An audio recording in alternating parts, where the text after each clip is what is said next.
são as complicações possíveis no caso de uma cirurgia de face? A cirurgia de face, pelo fato de ser uma área muito grande, depende da área que a gente está se referindo.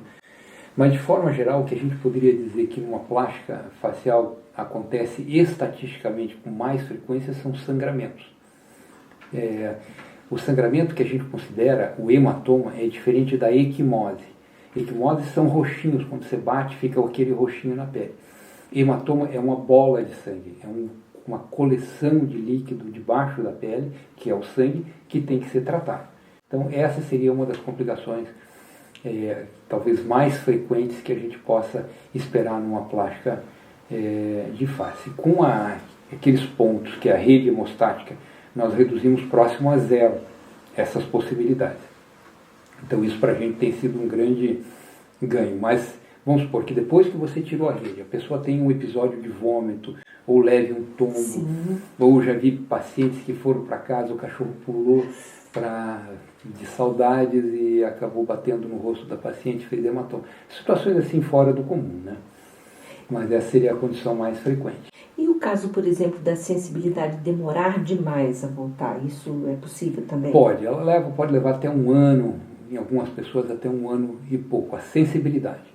Agora, paralisias, vamos supor, você faz uma plástica, pode perder a motilidade de algum músculo, seja da pálpebra, seja da testa, seja da bochecha ou seja do lábio. Existe, porque a gente trabalha ao tempo todo muito próximo dos nervos. Em algumas pessoas essa anatomia é um pouco diferente.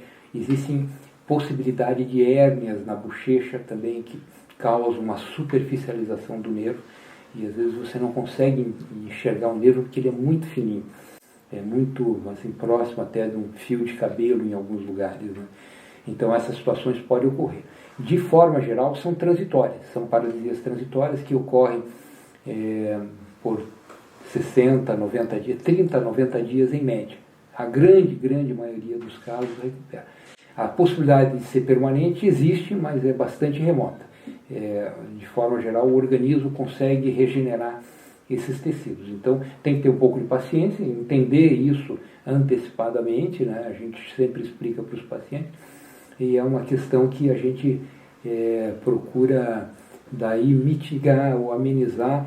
Por exemplo, você tem um lado um pouco diferente do outro, aplicar um pouquinho de botox para fazer simetria. Isso que eu ia perguntar, se haveria alguma possibilidade de intervenção médica nesse Pode, período aí. Fisioterapia, eletroestimulação, e daí vai recuperando. Ele vai recuperando gradativamente. A gente vai percebendo a cada visita pós-operatória, nós sempre acompanhamos os pacientes, né? E dando essa noção do quanto que isso foi melhorando, né? Mas normalmente, em média, 60, 90 dias para recuperação. Uma outra questão dentro desse contexto é isquemia, ou então perda de vitalidade da pele, ou necrose, como é chamado, né? A pele, ela tem uma circulação, né? Depois que você descola a pele e reposiciona ela, alguma área pode perder a circulação da pele. Isso também é raro, mas pode ocorrer.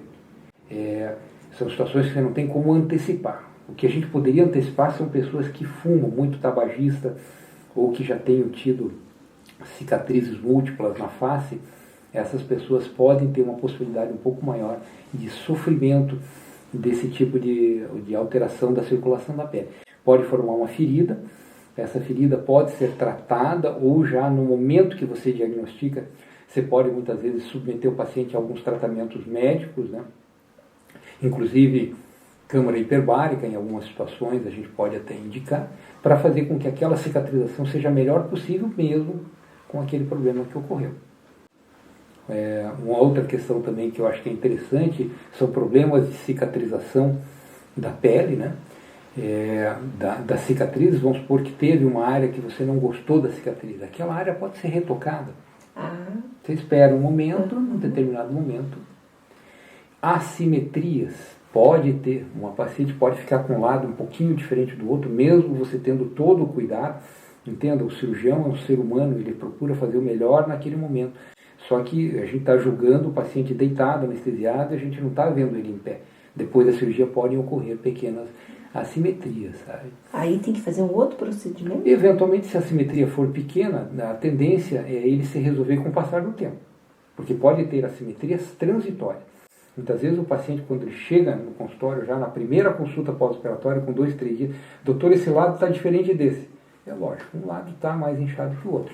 Tende a se equilibrar e depois, com o passar do tempo, as situações se normalizarem. Certo? Mas é possível. Fibroses, eu já vi situações, às vezes, de fibrose que você não consegue explicar o motivo. Você faz o procedimento cirúrgico, está tudo bem, inclusive fotografa todas as etapas para que não haja depois dúvida de que foi feito algo diferente um lado do outro. Mas eu já vi situações de cicatrizes serem diferentes de um lado do outro e fazerem pequenas retrações. Às vezes pode precisar de um retoque, algum ajuste, e o tempo para isso deve ser discutido com o profissional. O profissional vai ver junto com você a hora mais adequada para fazer esses ajustes. De qualquer forma, ainda que haja a possibilidade de complicações, o número de pessoas que enfrentam complicações é muito menor? Sim, é pequeno. A gente tem que comentar isso, porque faz parte de todo esse processo de preparo do paciente, entendimento que existem situações que podem ocorrer não só com a cirurgia plástica, mas com qualquer outro procedimento que você faça, e a gente procura ser transparente nesse sentido para que haja um melhor entendimento por parte do paciente, caso venha ocorrer, que ele vai estar acolhido, ele vai estar sendo amparado em todos os momentos até o momento da resolução dessa situação.